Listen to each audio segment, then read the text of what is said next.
So hello mga kaibon, so nandito tayo sa aviary. Nagpapakain tayo ng mga alaga natin. So by next week siguro magbababa na naman tayo for the third time kung 2025. So ipakita ko sa inyo kung bakit natin sinagaan na naman na magbaba ng next week. So ito ipapakita ko sa inyo. So ito mga kaibon, no? Isang linggo pa lang nasa baba. So hindi ko na naman namalayan. Meron na naman palang masisiw. Hindi ko pa napapalitan yung nesting nila. Ayun na, meron na naman pala. So may dalawa na naman. So may inakay na naman sila. Ayan mga kaibon. Tapos ayan mga kaibon, yung mga bagong baba pa lang na mga painakay natin. Kung mga silver po sila, ng 5 crossbreed sila mga kaibon. Ito rin mga kaibon, mga silver na split ng palo.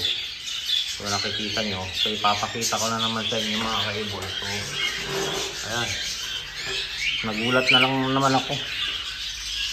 Halos na kasi yung edad lang yung unang mga inakay yan. So ayun yung tatay nila. So ayan, tingnan natin sa loob. Yung ayan mga kaibon, ayan. Tapos may itlog na naman, malapit na ng mapisa. Siguro dalawa yung bugok yan, tatlo. So ayan mga kaibon, makikita nyo, yan yung pangalawa. Tapos tingnan natin yung pangatlo dito sa taas. So ito, kabababa rin lang din, mga 5 saka na silver saka RS. Yan mga kaibon. So tingnan natin. Ayan yung nanay niya. Itlog na naman. So ayan. Ayan yung mga itlog. So tingnan natin kung ano yung wala naman yan. Then by next week ikuka na natin yan. Bababa na rin. Harvest na natin yan next week. So ayan mga kaibon, yung tatlo dito ganyan. So yung isa, ito nangitlog na rin to. So tinanggal ko na yung, kasi nakailang beses na to nangitlog, hindi nag-persist. So tinanggal ko muna yung nest box nila kasi sunod-sunod yung kuha niya, yung pangitlog niya, nandiyan pa yung mga anak. So tinanggal ko muna yung nest box para hindi sila mangitlog. Nakakaakit din kasi yun pag may nest box, kagaya nung nauna natin sila. So meron pa mga dito, meron pa mga painakay natin. Ayan, mga silver line. Ito yung single factor saka silver line netlet follow. Yan, single factor. Ito rin, meron dito mga kaibon. Mga emerald. Yan yung anak nila. Yan. So sa emerald pala, huwag kayo magtaka kung back to back na emerald may gray. Makita, minsan talaga yan may lumalabas na ganyan. So ayan, mga dalawang inakay.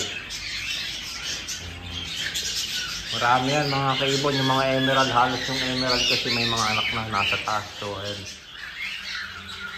dito yung isang emerald nasa taas. So ayan, mag-harvest tayo. Ito rin, ang harvest din natin to. So nakababa na rin.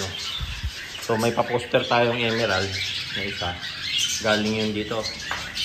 Ayan, ayan. So nag-poster tayo ng isa. Ayan mga kaibon, emerald na yan.